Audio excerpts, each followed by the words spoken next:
ខ្ញុំបានឲ្យវិឆ័យសូមលំអរកាយគោរពជំរាបសួរពុកម៉ែបងប្អូនជាទីគោរពស្រឡាញ់រាប់អានបាទថ្ងៃនេះខ្ញុំបានស្ថិតនៅក្នុងទីតាំងស្រែរបស់បងប្រុសដានេះគឺជាវីដេអូទី5ដែលខ្ញុំបានចុះមកទីតាំងស្រែរបស់បងផ្ទាល់នៅក្នុងការតាមដានប៉ុន្តែទម្រាំនឹងបានចុះតាមដាននៅវីដេអូទី5នេះក្រុមការងារបច្ចេកទេសក្រុមការងាររបស់ខ្ញុំបាទនៅក្នុងខេត្តតាកែវហ្នឹងគឺគាត់ចុះមកសឹងតែមួយខែ2ទៅ3ដងបាទអញ្ចឹងច្រើនដងមែនទែនរហូតមកដល់ពេលបច្ចុប្បន្នដែលស្រូវរបស់បងដាមានការចេញស្រស់បាទបងប្អូនកលេចមើលខាងក្រោយខ្នងខ្ញុំនេះតែថ្ងៃនេះខ្ញុំចង់ធ្វើការចែករំលែកជូនពុកម៉ែបងប្អូនពីប្រវត្តិរឿងរ៉ាវខ្លះតាក់ទងជាមួយនឹងស្រែបងប្រុសដាបាទដើមឡើយបំផុតគឺស្រូវរបស់បងប្រើប្រាស់ជីក៏អត់ត្រូវបាទស្រូវអាយុ45ថ្ងៃដែលដង្ហើមចិត្តចេញហ្នឹងគឺជួបជំងឺបាក់តេរីពេលដែលស្រូវទុំហើយដើមនៅខៀវស្លឹកងាប់ចុងក្រោយងាប់ទាំងដើមងាប់ទាំងឫសអត់បានដាក់កគួរអត់មានម្សៅពេញនៅក្នុងតាមគួរនីមួយ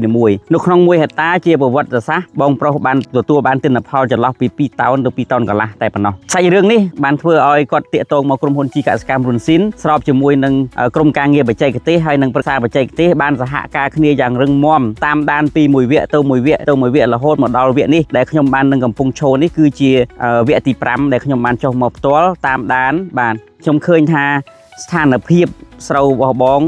មានសភាពខុសប្លែកពីមុនបាទពីមុនដំណាក់កាលនេះគឺស្រូវងាប់អស់រលីងតែម្ដងបាយជីក៏មិនឡើងឬវាឡើងក្រហមឆេះបាទតើវាបង្កដោយកត្តាអ្វីបាទសាច់រឿងខ្ញុំនឹងជម្រាបជូនទៅដល់ពុកម៉ែបងប្អូនតាមលំដាប់ទី1ស្ថានភាពដីរបស់បងគឺជាប្រភេទដីលបាយខ្សាច់ដែលមាន2ស្រទាប់ផ្នែកខាងលើគឺលបាយខ្សាច់គេហៅថាខ្សាច់ស្អុយហើយមាន pH បាទ pH ហ្នឹងគឺចន្លោះពី6កន្លះទៅ7បាទតែជាទូទៅគឺ pH រហូតដល់ទៅនើតហើយមានកន្លែងខ្លះ pH រហូតដល់ទៅ7កន្លះបាទដែលធ្វើឲ្យដីរបស់គាត់ហ្នឹងគឺមានសភាពដែលយើងអាចនិយាយបានថាប្រៃផ្នែកស្រទាប់ខាងក្រោមបាទចន្លោះពី5ទៅ10សង់ទីម៉ែត្រគឺជាប្រភេទដីក្រហមដែលមានគ្រួសអុចបាទដីប្រភេទហ្នឹងគឺមាន pH ចន្លោះពី4.5ទៅ 4.0 បាទន័យថា pH ដីរបស់គាត់នឹងមានស្រទាប់លើគឺ pH ទម្រង់ទៅសមស្របទម្រង់ទៅរក pH នើតបាទចន្លោះពី6កន្លះទៅ7បាទកន្លែងខ្លះ7កន្លះដែលយើងអាចសន្និដ្ឋានបានថាប្រៃចន្លោះស្រទាប់ទី2នៃដីហ្នឹងគឺមាន pH ទាបចន្លោះពី4ទៅ 4.5 ក្នុងចំណុចនេះហើយដែលធ្វើឲ្យពិបាកនៅក្នុងការធ្វើស្រែបាទការប្រើប្រាស់ជីបាទប្រើប្រាស់ជីខុសស្រូវនឹងប្រឈមជាមួយនឹងបញ្ហាឆេះស្រូវដំណាក់កាលនៅតូចបាយជីអីក៏ត្រូវដែរឡើងល្អលូតលាស់ល្អប៉ុន្តែដំណាក់កាលនៅពេលដែលស្រូវចាប់ផ្ដើមអាយុ45ថ្ងៃគឺបាយជីអ្វីក៏មិនត្រូវដែរស្រូវចេញអត់រួចឆេះស្លឹកបាទដើមងាប់មុនផ្លែនេះគឺជាបញ្ហាដែលបងបាននឹងកំពុងជួបនៅពេលកន្លងមកដែលធ្វើឲ្យទិន្នផលគឺបានទាំងត្រដចន្លោះពី 2.5 តោនទៅ 3 តោននៅក្នុង1ហិកតាបាទនៅក្នុងថ្ងៃនេះគឺក្រុមហ៊ុនជីកសិកម្មរុនស៊ីនបានសហការជាមួយនឹងបងតាមដានគ្រប់វគ្គឃើញថាស្រូវចេញរហូតដល់ស្រស់ 80% ហើយបាទឃើញថាពុំទាន់មានបញ្ហាអ្វីកើតឡើងទេក៏ប៉ុន្តែខ្ញុំចង់បញ្ជាក់ជូនទៅដល់ពុកម៉ែបងប្អូនថាឆ្លងតាមការស្រាវជ្រាវហើយនឹងតាមដានពីមួយវគ្គទៅមួយវគ្គយើងសង្កេតឃើញស្រូវរបស់បងគឺកើតនៅបញ្ហាមួយចំនួនដែលធ្វើឲ្យកាលពីវគ្គមុនគឺគាត់បាត់បង់នៅទិន្នផលទី1គឺគាត់ប្រើប្រាស់ពូជរាងក្រាស់ច្រើនបាទទី2បញ្ហាដីដែលខ្ញុំបានលើកនឹងជាបញ្ហាចម្បងទី3គឺបញ្ហានៅក្នុងការប្រើប្រាស់ជីការប្រើប្រាស់ជីអត់បានសមស្របជាមួយនឹងដីនៅតំបន់នេះគឺហាក់បីដូចជាដីដែលប្រឈមជាមួយនឹងជំងឺ100មុខអញ្ចឹងបាទយើងសង្កេតឃើញជំងឺដែលពិបាកហើយយើងមិនអាចនឹងសន្និដ្ឋានបានទី1ហ្នឹងគឺជំងឺបាក់តេរីបន្តពូជជំងឺនេះគឺវាកាត់ឡើងដំណពូជនៅក្នុងទីតាំងនេះតែម្ដងប៉ុន្តែតាមការស្រាវជ្រាវពីប្រវត្តិនៃជំងឺបាក់តេរីហ្នឹងដំណពូជហ្នឹងគឺវាឆ្លងតាមរយៈពូជហើយជំងឺហ្នឹងភាគច្រើនកើតនៅប្រទេសវៀតណាមប្រភេទស្រូវ EA ប្រភេទស្រូវ OM អីហ្នឹងគឺប្រឈមជាមួយនឹងជំងឺហ្នឹងច្រើនហើយវាសមស្របជាមួយនឹងដី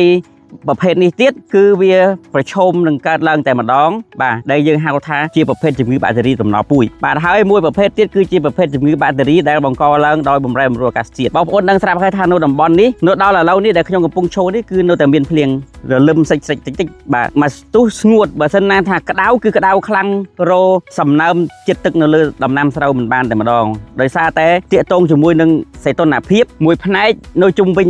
តំបន់នេះគឺសម្បូរទៅដោយភ្នំ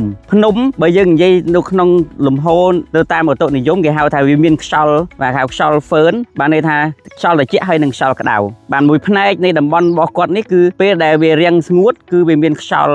ក្តៅមកដែលធ្វើឲ្យប៉ះពាល់ទៅដល់ស្រូវរបស់គាត់ជាពិសេសស្លឹកបាទ ដែលប្រឈមជាមួយនឹងជំងឺហើយមួយវិញទៀតតំបន់គាត់នេះគឺការធ្វើស្រូវប្រាំងគឺមានតែគាត់ក្នុង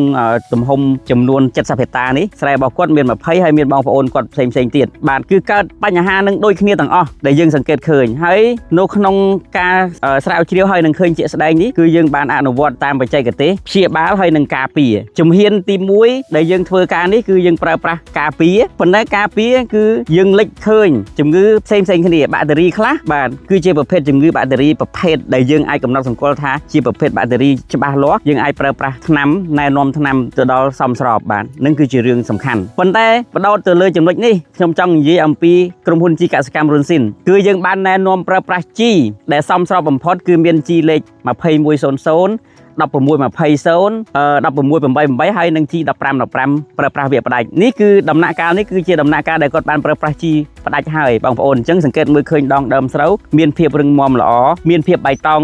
បានយូរដូចបងប្អូនបានសង្កេតឃើញអញ្ចឹងវីដេអូមួយនេះខ្ញុំចង់ចែករំលែកទៅដល់ពុកម៉ែបងប្អូនដែលមានបញ្ហាដូចខ្ញុំបានរៀបរាប់ពីខាងដើមអញ្ចឹងស្រូវអាលួយឬពេលដែលចាប់ដើមចេញកគួរទៅហើយមានការប្រឈមជាមួយនឹងជំងឺបាក់តេរីអីផ្សេងវាលុកបំផ្លាញធ្វើឲ្យស្រូវបងប្អូននឹងបាត់បង់នូវទិន្នផលបាទដើមស្រូវមានសុខភាពល្អពេលដែលជួបបញ្ហាដូចតែខ្ញុំបានរៀបរាប់ជាមួយនឹងបងវីដេអូនេះពីខាងដើមនេះបងប្អូនអាចតាក់ទងមកក្រុមហ៊ុនជីកសិកម្មរុនស៊ីនពួកខ្ញុំរីរាយនឹងស្វាគមន៍ប្រឹក្សាយោបល់ជូនពុកម៉ែបងប្អូនដើម្បី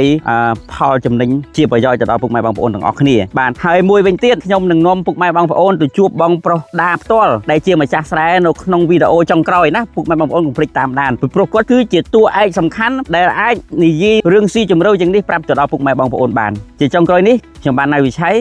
សូមអរគុណពុកម៉ែបងប្អូនសម្រាប់ការតាមដានវីដេអូសូមជម្រាបលា